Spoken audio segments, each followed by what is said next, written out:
From A&E, this is Biography.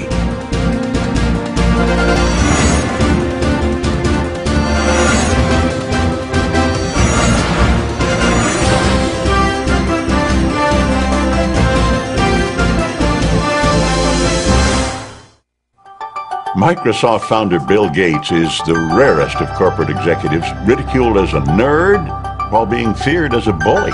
The Justice Department accuses Bill Gates of tactics that have unfairly shut out the competition. For Gates, it's another hurdle along the journey that has made him the richest man in the world. One technology expert claims that Microsoft's reach and influence are greater than any organization in American history. The man orchestrating all that is Bill Gates, the undisputed king of the Microsoft empire. When the biographers and historians write the history of the 20th century, Bill Gates is going to go down as the best businessman of our century. And Microsoft is one of the greatest companies of the 20th century. He and Paul Allen really saw from the beginning the kind of potential that it had to change the lives of all of us. By the time he went to college, it was probably beginning to be quite clear to him that what he was going to do was going to have to do with computers. What makes Gates so competitive is that he finds it fun. He finds this like a thrilling game, like the games he used to play as a kid. I think people would say that they perceive Microsoft as always playing with both feet on the foul line. I have no doubt that 100 years from now, he will be talked about in the same way that Rockefeller and Carnegie and Ford are talked about, as people who transformed an era.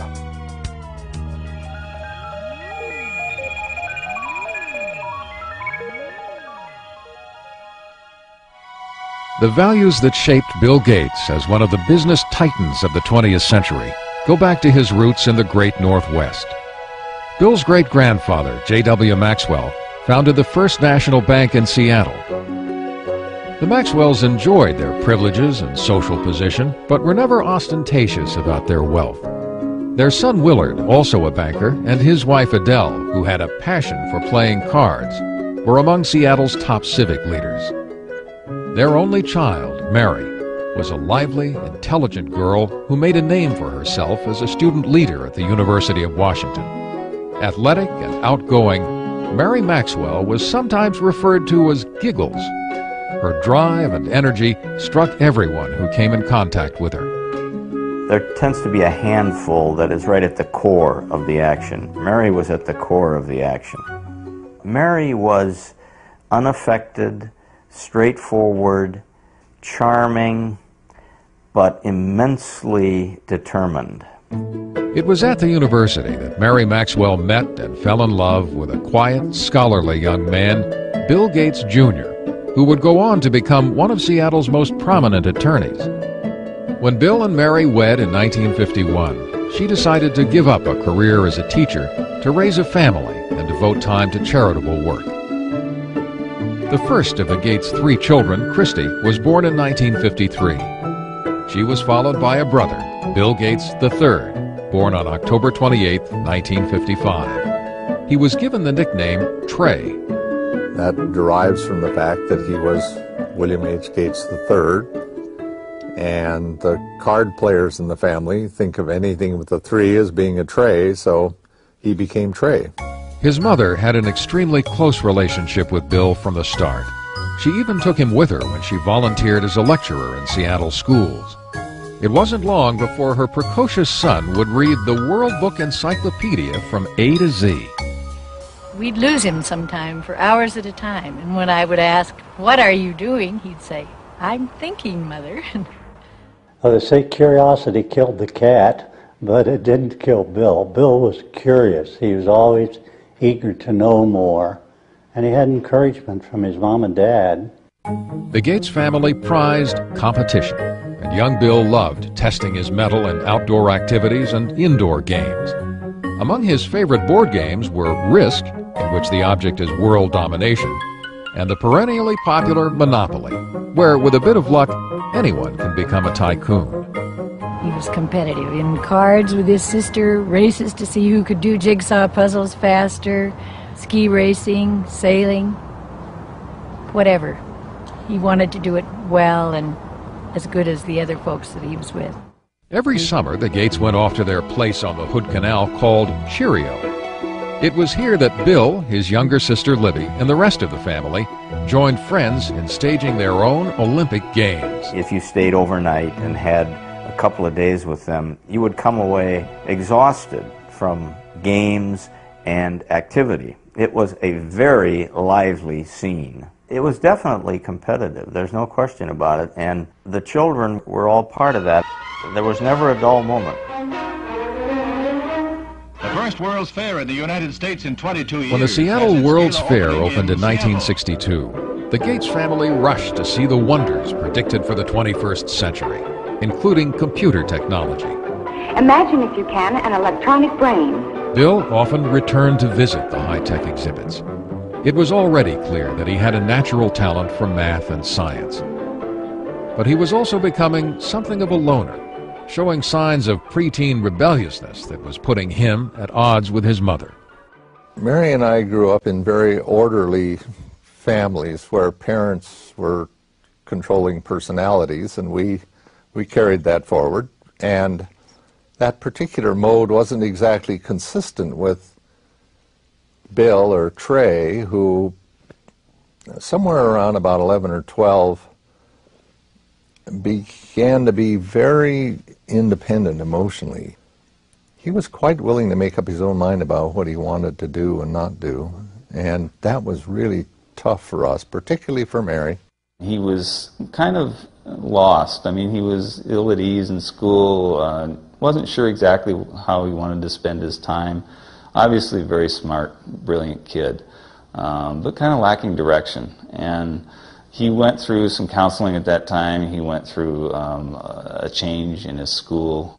Although they believed in public education, Bill's parents felt he would find more direction and discipline at Lakeside, Seattle's best private prep school. Lakeside only accepted the brightest and the best students, and Bill fit that description to a T. He began to blossom at Lakeside, making new friends and finding more challenging classes. He was an excellent math student. He was excellent across the board. I mean, he was a superb drama student and interested in reading all different kinds of books and so forth. So he wasn't just totally math science oriented. He had a wide breadth of interests. When Bill started high school in 1969, the U.S. space program was at its zenith. Apollo 11 took men to the moon that July. The Eagle has landed. But the computers that made it possible were still electronic giants that cost millions of dollars and required an army of people to run them. Most schools at that time could never consider buying a big computer. But Lakeside had made an extraordinary deal that would be fateful for Bill Gates. A Seattle company offered the use of its computer through a teletype link to the school. Young Gates was entranced by the possibilities of this primitive machine and started spending every free moment in the computer room. The story has often been told, and it's completely true, that he would get up at night and leave and go over to work on the computer and come back, and we wouldn't know that he'd been gone. As I recall, the headmaster here was asked at a parents' meeting once, "Do you have a drug problem here at the school?" And his response was, "No, I don't think we have a drug problem, but we do have a number of students that are hooked on computers." Bill Gates shared this addiction with upperclassman Paul Allen, who could not have been more different from Gates.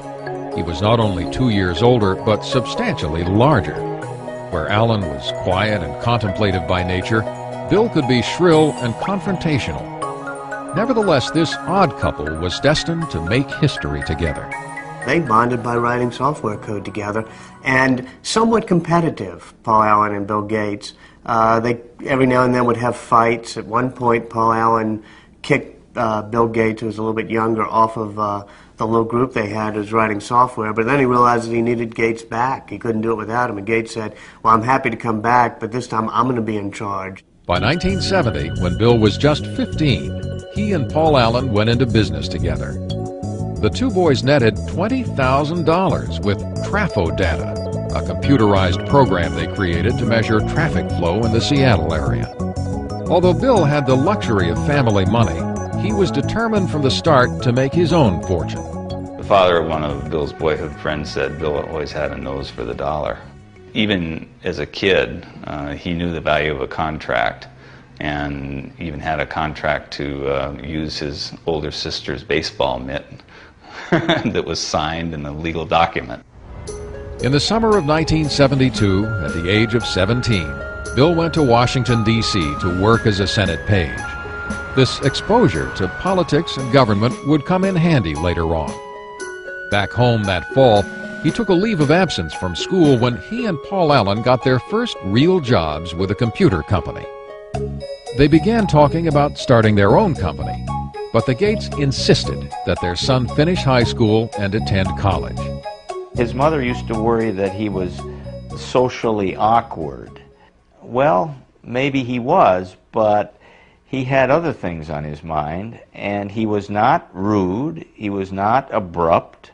He was marching to a different drummer. He's a genius, and he has a different agenda. Bill graduated from Lakeside in 1973, and his parents took great pride in his acceptance at Harvard University. But his destiny had already been set in motion, and it was computer-driven. In the fall of 1973, Bill Gates said goodbye to his family and Seattle and headed east to Cambridge, Massachusetts. As a freshman at Harvard, he thought briefly about preparing for a career in law, but no course of study ignited his imagination like his work with the computer. Bill was somebody who was always very determined to do what he was interested in doing. The things that he was less interested in, which often included his academic classes, he tended simply to coast and get by on talent. I remember there was a course in Introduction to Greek Literature where he'd really done, as best as I could tell, none of the work during the year. Stayed up all night the night before the exam, slept through part of the exam, and still got a B. It was not surprising that Gates fell asleep in an exam. Between classes and time spent at the Harvard Computer Center, he seemed to be on the go 24 hours a day. He was always very focused on whatever it was that he was doing. He could come into his room, not get undressed, just kind of lie down on his bed, which of course would be not made because he had never had time for that, and just fall asleep. Door open, fully clothed, lie down, sleep, and then when he's refreshed, boom, back up at it and whatever the next thing was. Bill paused long enough to make some lasting friendships at Harvard, but his social life was still not a priority. He dated only occasionally, with varying degrees of success. I interviewed several women who had dated Bill just briefly, and one told me the very first question Bill asked her was, "What did you score on your SAT test?" You know, this is not exactly, you know, what a young woman wants to hear. For Bill Gates, though, he had scored a perfect 800 on his math portion of the SAT, and this was a matter of pride with him, and he wanted to make sure whoever he was dating, you know, had scored a pretty high grade. Bill did shine in math, but typically when he found that he was not the #1 math student at Harvard, he decided against becoming a mathematician. While he kept his academic options open, he picked up some new skills outside of class. I spent a great deal of time playing pinball, video games, and especially poker, which was something that we all did a lot of back in college. And you know, poker, of course, is a very competitive game, and in many ways, perhaps the best preparation for the business world that one could imagine. And yeah, Bill really turned himself from being a player whom people would take advantage of to a very good poker player. But it was Paul Allen, Bill's former schoolmate and business partner, who delivered Gates' biggest stroke of luck. Allen had moved to Boston from Seattle for a job. In December of 1974, he picked up a magazine in Harvard Square. The cover of Popular Electronics announced the arrival of the world's first mini-computer kit, the Altair 8800. He rushed to show it to Bill. Gates and Allen knew instantly that the day of the personal computer had arrived. They saw that this was going to be an incredible force, an incredible dynamic for the society, and recognized the moment. The Altair was made by a small company in Albuquerque, New Mexico, not far from the former atomic testing grounds at Alamogordo. Ed Roberts, who ran the company, was looking for someone to create software to run on his unique little computer. Gates and Allen convinced him that they were the ones who could do it, and worked day and night at the Harvard Computer Center for 2 months. In February of 1975, Paul Allen went to Albuquerque to test the program he and Gates had completed. When he loaded the Altair with what Bill Gates called the coolest code I ever wrote, it worked. The importance of that moment would have an historic impact on the software industry.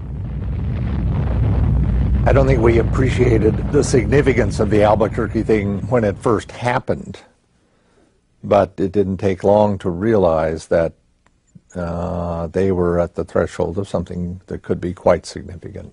For 19-year-old Bill Gates, life would never be the same. In the summer of 1975, he and Paul Allen formed Microsoft. Their ongoing work with Ed Roberts' company became so consuming that Bill dropped out of Harvard just before his senior year and moved to Albuquerque. Mary Gates was deeply disappointed by her son's decision. We told him that we'd put some money aside for him to attend school, and if he didn't finish in a few years, we'd have to make some other use of those funds. And by that time, he allowed us out. That would be okay. He'd probably be able to afford to go back if and when the time came. Bill was certain that he'd made the right decision, but making it in software wouldn't be so easy. The personal computer scene at that time was populated by users who were eager to share new information and software without paying for it. It was a practice that put Bill at odds with his peers. Hey, there was a bunch of high school kids and college kids who were doing something very non-mainstream. And Bill was very unpopular because he said, hey guys, don't steal this stuff. We made it and we own it. And that was...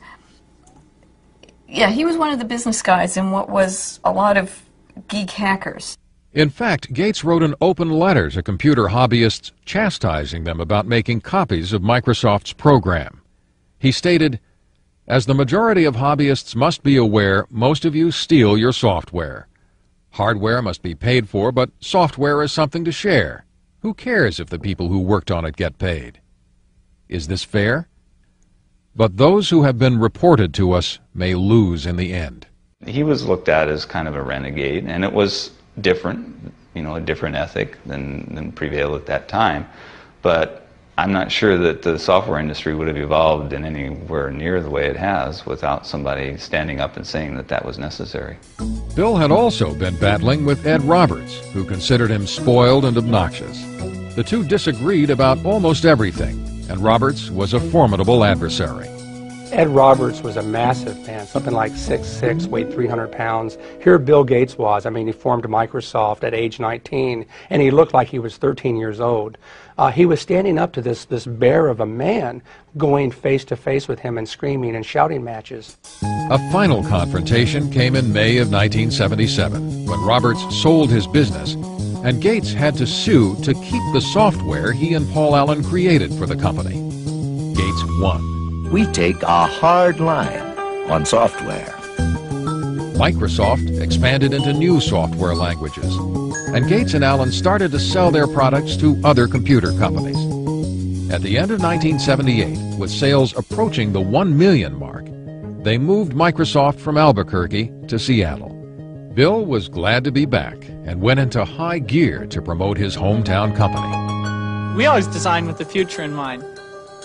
Our research people are always tracking the latest in hardware and software technology. It was Bill Gates who was actually the real marketing genius behind Microsoft. Early on, he was the one who was actually going out on the road and trying to sell this company and its software. And oftentimes, he would take his mother with him on these trips.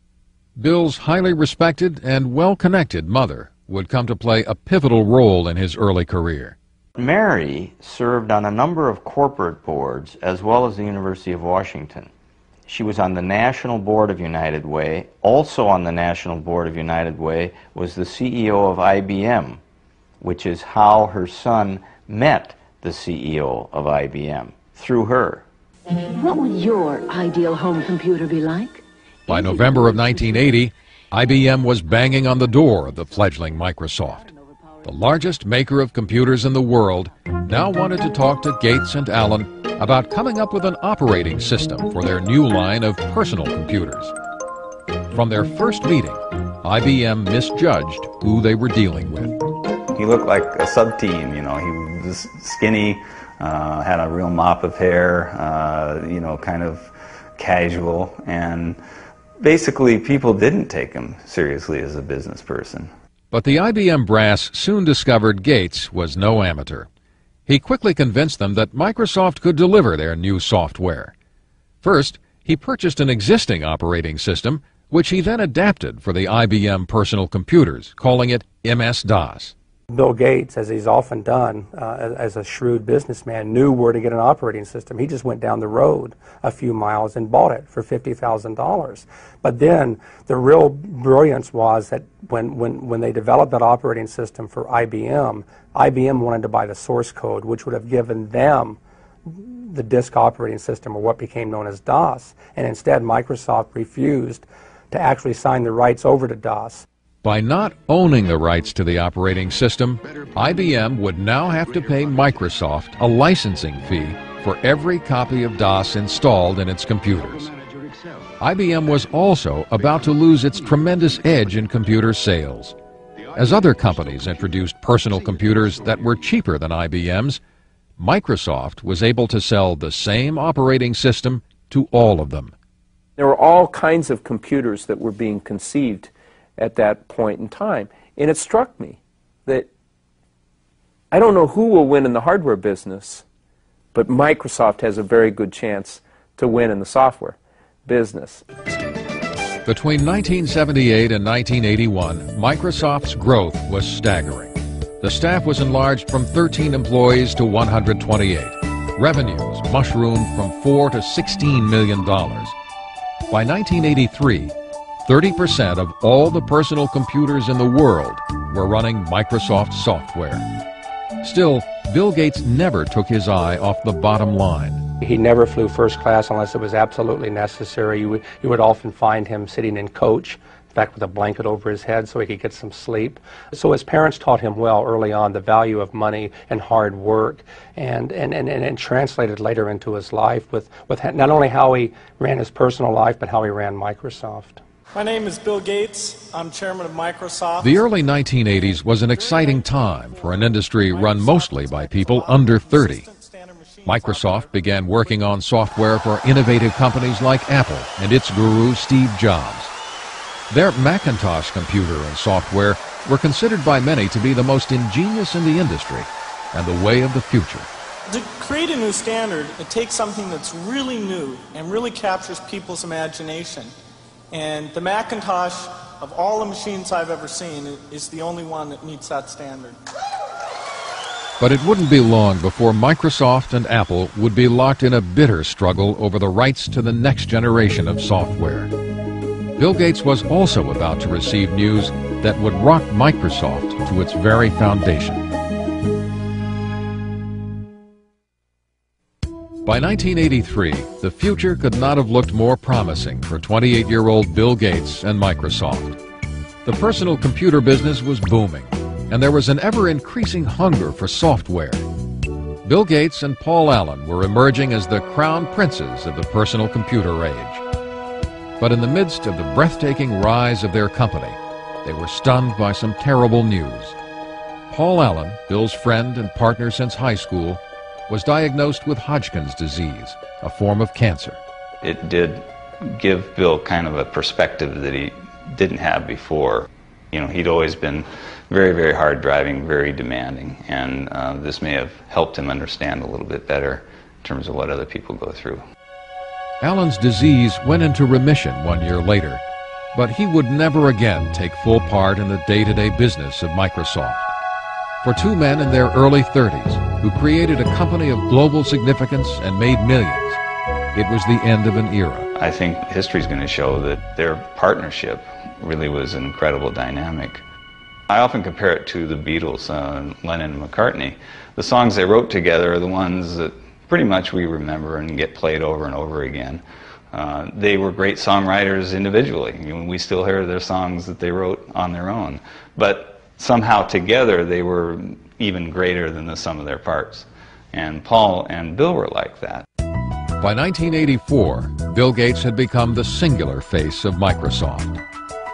In April of that year, he was heralded by Time magazine as the quintessential representative of a new breed of businessman, one who understood both nuts and bolts technology and corporate strategy. When you work with Bill, you can see that in almost any meeting you're in or anything you're discussing, Bill instantly puts together a profile of all of the cases. What about this? What about this? What about this? What about this? What about this? He almost builds this checklist of everything that can possibly happen in his head in a very structured way, and then he runs through it. Protect mode file system, the super advanced file system. Microsoft was often referred to as a math camp, where Gates' demanding management style kept the creative process churning and sometimes set off heated confrontations. The early Gates would challenge just about anything. He'd call things the stupidest idea you'd ever heard. And part of it was to test, to see, well, okay, if you disagree, you've got to convince me that it's not the stupidest idea in the world. A constant challenging of ideas was required to stay on top in an ever-changing industry. Gates surrounded himself with a team that shared his relentless work ethic. Certainly when we are working to release a software product, we are sleepless in Seattle. There's a story about Bill from Miriam Lubau, his assistant. She was new to the company. She came in one morning and she didn't know if she should call police because there was this guy sleeping under a desk. But it turned out to be Bill. The effort was paying off. Microsoft posted more than $140 million in sales in 1985. But inevitably, running a company on a round-the-clock schedule took its toll on Bill's social life. He did manage to have one steady girlfriend in Jill Bennett. She told me that it was difficult maintaining a relationship with somebody who was working, 3 days straight without sleep. Oftentimes he would end up on her doorstep, half dead. In 1986, Gates introduced Microsoft Windows. It would become the company's signature program. Critics quickly noted that in its use of a mouse and icons, it bore more than a passing resemblance to the Apple Macintosh operating system, considered to be the most user-friendly. If you know how to point, you already know how to use it. Macintosh, the computer for the rest of us. Apple had given Gates full access to their technology while he was working on new software for the Macintosh computer. Gates advised Apple early on that they should license their software. But Apple was more interested in selling computers than software. They ignored the suggestion. Once again, Gates took advantage of an opening and ran with it. In this industry, we compete and we collaborate at the same time. Bill once had a conversation with me, says, I'm a competitor, so even though I'm a friend, don't tell me information that you don't want me to use against you, because I'm going to compete with you, and if you tell me something that's useful in competing, I'm going to use that information. Apple decided that Gates was not going to take a bite out of their business and threatened to sue over Windows. Gates, in turn, said he would withhold Microsoft software Apple desperately needed for its computers. In the end, Microsoft overpowered Apple in the courts. Eventually, Microsoft prevailed by showing that even though there were similarities in the way that the two computers operated, each individual function of Windows was markedly different from each individual function of the Macintosh. Even though the first version of Windows was far from perfect, it gave Microsoft a new financial and creative base. In 1986, Bill Gates took his company public. He held 45% of the stock, which made him a billionaire at the age of 31. Still, Gates never felt secure about the status of his company. He doesn't want to fail.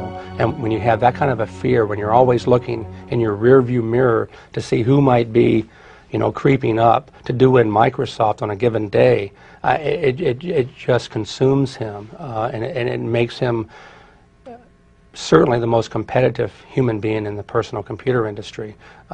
He's driven. It's white-hot intensity.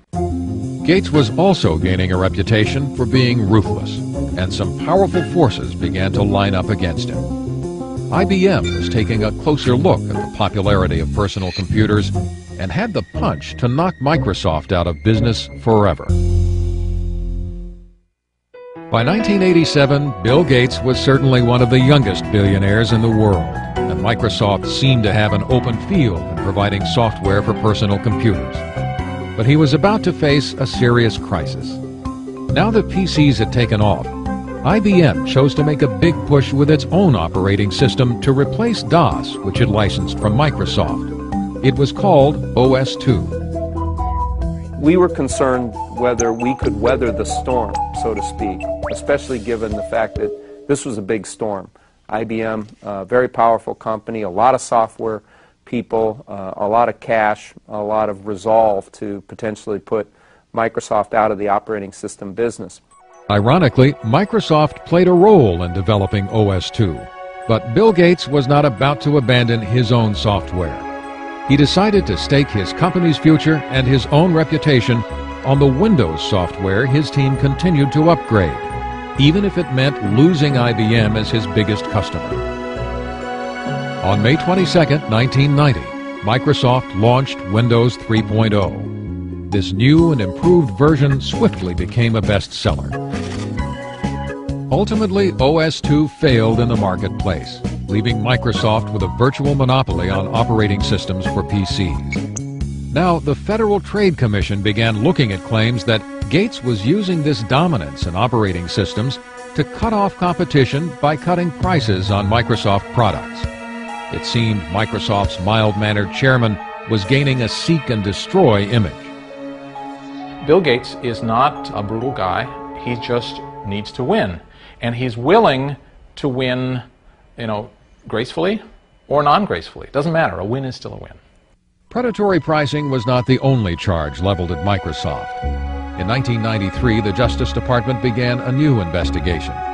They examined complaints that Microsoft was charging computer makers a licensing fee based on the number of computers they sold, including those computers not running Microsoft software.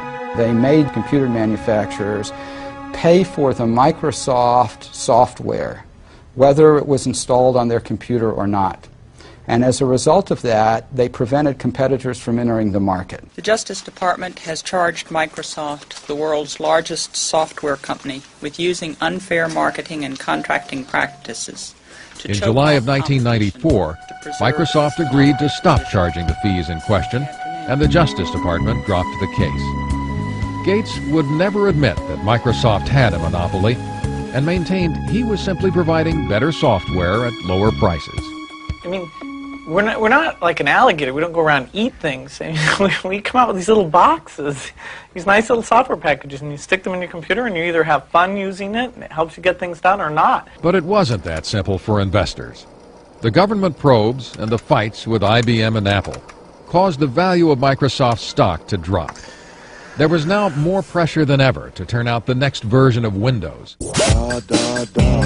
Gates found some inventive ways to release the tension. He appeared in commercials for his company with Microsoft Top Gun Steve Ballmer.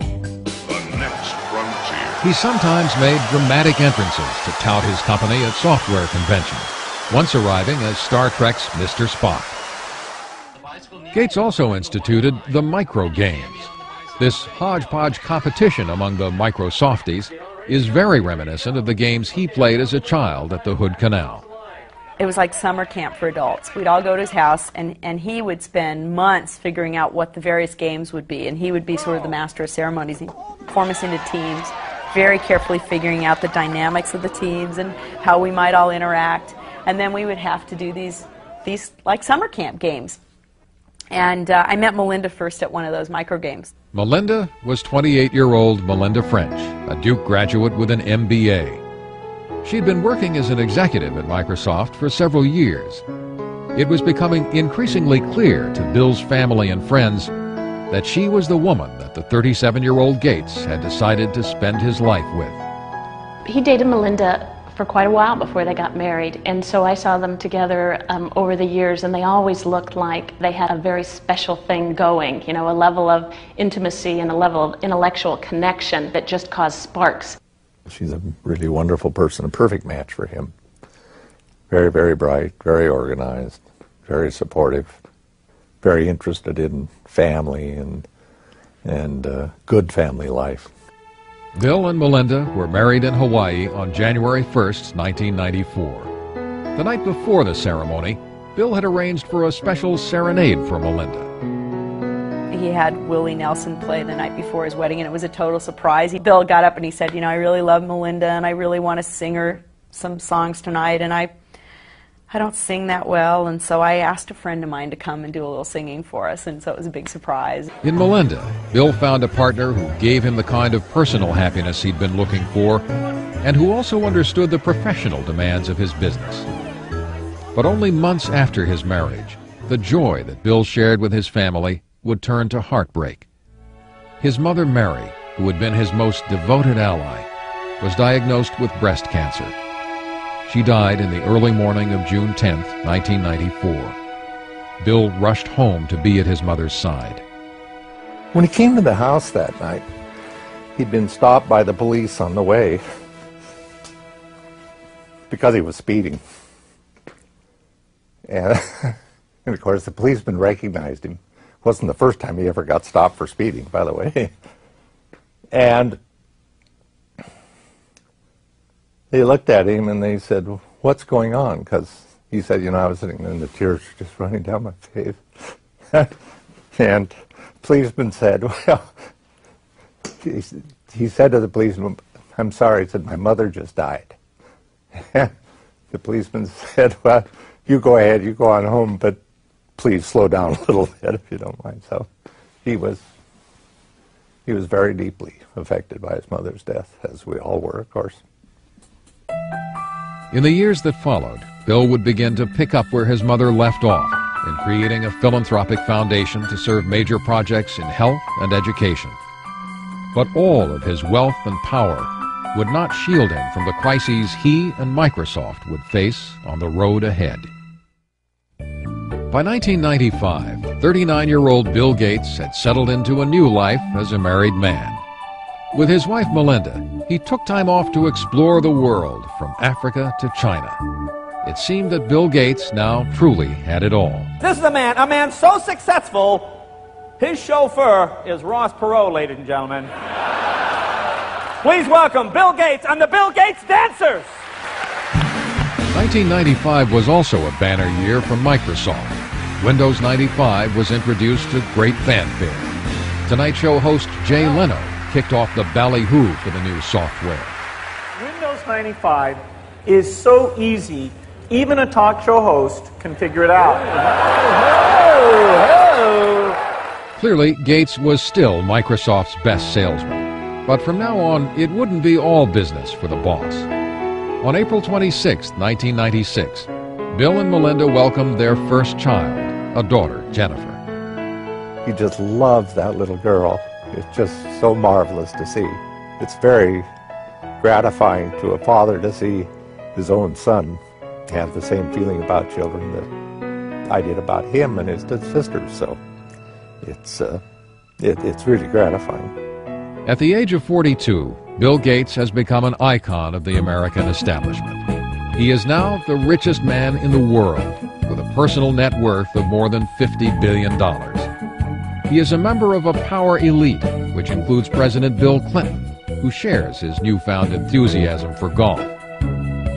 The Gates style has never meant flaunting wealth, but Bill has spent considerable money for convenience and comfort. In 1997, Bill, his wife, and daughter moved into a $54 million dream house. Along with family and guest quarters, there is a library housing the Leonardo da Vinci notebook for which Gates paid more than $30 million. Even though the house will serve many business functions, for the Gates family, it's just home. It's a remarkably family-friendly home, given what it is. I remember the first time going there after it was fully finished, walking through it and seeing, you know, Little Tikes cars in various places and things like that. I mean, this is not an antiseptic home that you feel afraid to touch anything or sit anywhere. While Bill may live in a high-tech palace, he has maintained the strong sense of public service Mary Gates gave all her children. He has committed himself to giving away the bulk of his fortune with the help of his wife and father, through the William H. Gates Foundations. They've given $200 million for computers in libraries around the country so that others can experience the excitement in computers Gates found as a child. Not everyone in this country can afford access to a computer, and it just makes him realize that offering that kind of access to all citizens, be they 12 years old or 92 years old, will allow everyone to pursue that same excitement that he had as a youngster at Lakeside. Gates and his family have also donated an estimated $800 million for educational projects at colleges and for major medical research. Although he's been criticized for not spending more time and money on philanthropy, at 42, Gates is not ready to give up the helm at Microsoft. The industry keeps changing. I mean, it's the perfect game because it never ends. You can't sit down and relax.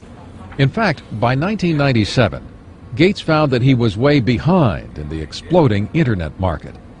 A company called Netscape was dominating sales of Internet browsers, the software needed to access Internet websites. In some sense, I think the Internet gave Bill a whole new lease on life because it was something new to conquer. Gates set out to close the gap with Netscape by including Explorer, his browser, with every copy of the Windows operating system. It was seen as a move to eliminate his chief rival. If Microsoft chooses to disadvantage Netscape or any other competitor, then the consumer doesn't get a fair choice. When the consumer doesn't get a fair choice, the market can't work effectively. In fact, Gates has been portrayed as a bully on Internet websites, with his company now controlling 95% of the world's PC operating systems.